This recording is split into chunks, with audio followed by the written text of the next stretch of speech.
Palavra de hoje. Momento de reflexão na fé em Cristo.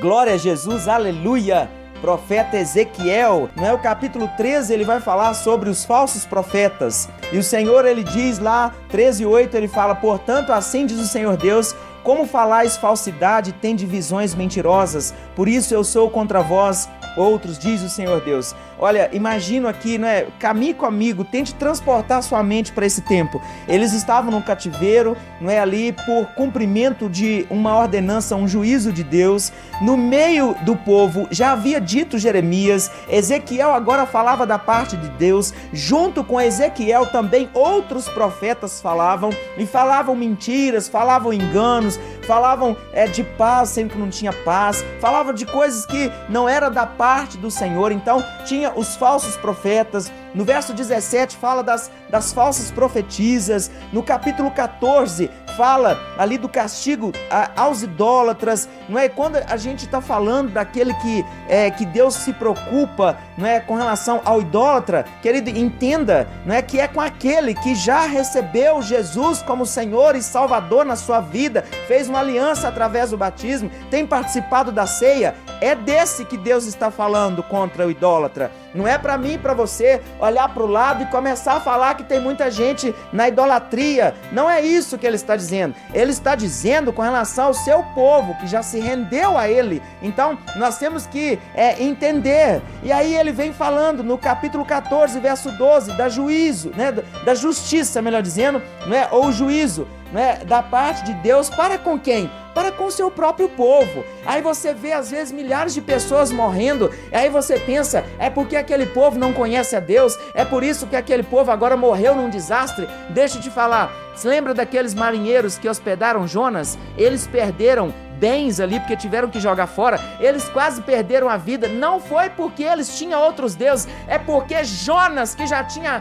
ali se rendido a Deus, era profeta de Deus, estava em desobediência. Então, meu irmão, deixa eu falar com você, se você está em desobediência, saiba que todos aqueles que estão à sua volta poderão sofrer, porque você está desobedecendo a Deus. Se na sua empresa você é o único crente desobediente, o seu patrão está em risco, os colegas de trabalho estão em risco, a clientela da sua empresa está em risco, por causa deles que não se renderam? Não, é por causa de você. Se no corpo de Cristo, na igreja, ali, se você não se posiciona, por causa de você, às vezes todas as pessoas têm que ouvir uma palavra mais dura, porque Deus está querendo falar com uma pessoa só. Nós não podemos ser Jonas, nós não podemos ser Jonas, nós precisamos ser sim um povo que obedece ao Senhor, mas não na marra. Jonas foi lá na marra depois, ele foi fazer sim a vontade de Deus, mas no final ele não se alegrou com aquilo que Deus estava falando. Quando você lê Ezequiel 14:13, filho do homem, quando uma terra pecar contra mim, cometendo graves transgressões, estenderei a mão contra ela e tornarei instável o sustento do pão, e enviarei contra ela fome, eliminarei dela homens e animais. Sabe o que Deus está me falando agora? Ele está me falando agora, quem é que foi para o cativeiro? O amonita foi para o cativeiro? Os outros povos, eles foram para o cativeiro?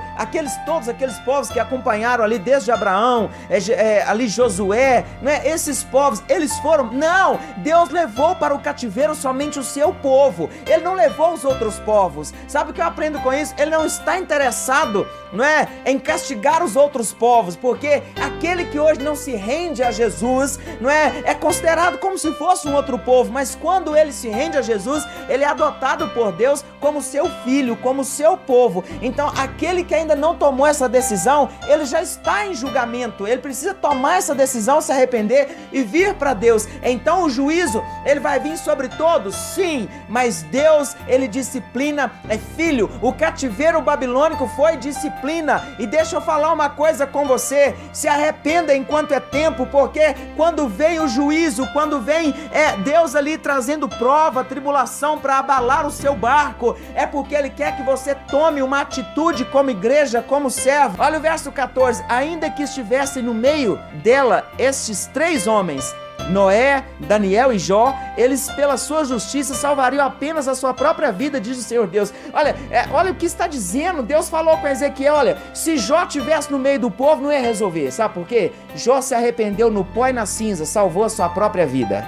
E ainda conquistou um legado de bênção para o seu segundo estado, para todos os seus familiares e todos aqueles que estavam com ele. Mas Jó não poderia fazer nada pelo povo. Daniel, não é? Nós iremos ler ainda Daniel daqui uns dias, não é? Bênção de Deus, não é? Foi ali aquele que fez a diferença no meio da Babilônia, não é? E ali nós vamos ver sobre isso. Noé, não é? A única família que se salvou naquele tempo. Gente, pense comigo, eu creio que Deus não queria colocar animais na arca. Eu ouvi isso outro dia e eu creio e concordo com essa direção, com essa revelação. Ele queria colocar as pessoas dentro da arca, mas as pessoas não puderam entrar porque estavam em iniquidade. Olha, Deus quer, mas Ele é justo e só vai levar aquele que está diante dele, não é? Para dizer, Senhor, eu me arrependo. Senhor, eu pequei hoje, mas eu me arrependo e eu não quero pecar amanhã, me fortalece. Eu não tenho planos de pecado, eu não tenho planos de mentira, eu não vivo mentira, eu não dependo do dinheiro, eu não dependo, não é, de profecias e nem de profetas, eu dependo do Senhor, mas sim, sou submisso às lideranças que o Senhor colocou sobre a minha vida, submisso à tua palavra, sim, porque, querido, isso tudo está no pacote. Posicionar.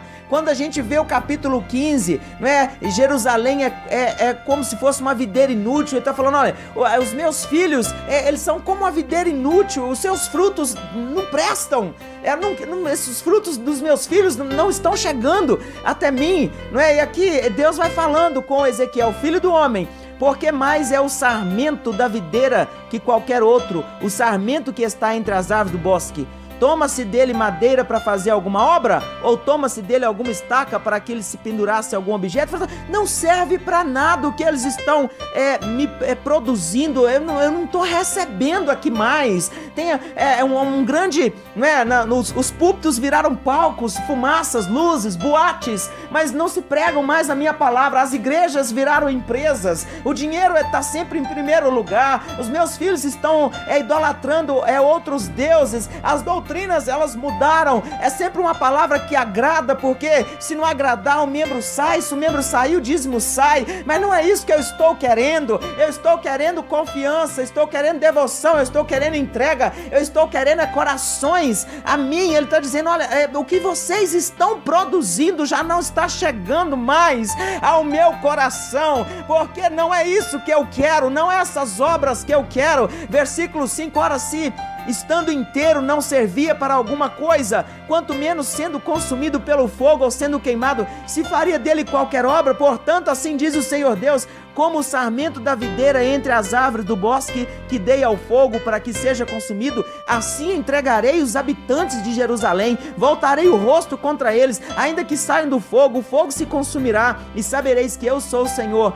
quando tiver voltado o rosto contra eles. Tornarei a terra em desolação, porquanto cometerem graves transgressões, diz o Senhor Deus. Que o Senhor te abençoe, que o Senhor te guarde. Fé em Cristo, vivendo o sonho de Deus conforme 1 Pedro capítulo 1, verso 9. Palavra de hoje. Momento de reflexão na fé em Cristo.